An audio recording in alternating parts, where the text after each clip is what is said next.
If you spend enough time out in the wild, then chances are eventually you'll encounter some form of emergency, but fear not. With the right skills and equipment, you can conquer these potentially life-threatening situations. Many survival kits include several signal devices. These man-made signal devices come in the form of noise devices, nighttime devices, and daylight devices, but sometimes having the practical knowledge of natural signalling techniques is what saves your ass. I'll cover all 4 categories, but first of all let's talk about how to increase your chances of being rescued before you even step out of the front door. If you're planning a venture out into the wilderness, be it an isolated boreal forest or just your national park, then you should always tell someone the details of your travel, where you're going, with a small radius of discrimination if you're the kind of guy that enjoys wandering off the trail, how long you're planning to stay there, and when to expect you home by. So in the event of you getting injured, lost or sick, which prevents you from making your own way home, eventually the person you briefed will proceed to alert search and rescue services,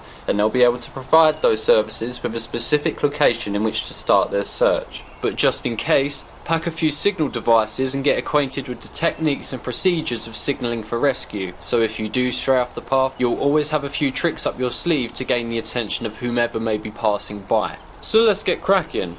Natural methods. Birch torches, easy peasy to make and reliable as hell. Split the tip of a stick down the middle about 5 inches deep and stuff as much birch bark in between the 2 sections as you can. Now you have a signal torch that will light quickly when you need it, if you need to run out into the tree line and wave it about to catch the attention of an approaching aircraft, vehicle or ship. Signal fires. Traditional fires just won't cut it. For a signal fire we need to spice things up a tad. We need to create thick plumes of smoke, and to do this we place living green plant and tree matter onto an open flame. Spruce and pine boughs work incredibly well at producing the thick pillars of smoke that you'll need to get noticed. Pro tip: natural vegetation will produce white smoke. To create black smoke you'll need to burn man-made materials, for example ripping out one of the seats from your broken down vehicle, maybe using the spare tyre or any other plastics or rubbers that you have laying around. Creating large geometric shapes and patterns in a wide open area out of dead and fallen logs and branches gives you the chance of passively catching the attention of a passing by aircraft.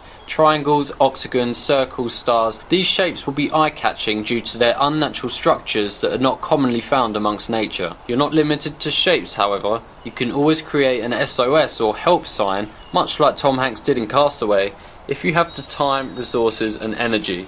Here are some decent ready-made signal devices. If you're carrying a whistle, then letting off 3 blows in quick succession is quite a common signal of distress amongst outdoorsmen. Letting off these quick bursts of noise in frequent intervals as you travel across the terrain may capture the attention of a lumberjack just casually splitting wood, or an ordinary passerby walking his dog through the woods. Nighttime devices. Glow sticks, the most common and very straightforward. Attach it to a 5-foot piece of cord and swirl it around like you're at the disco. Signal flares.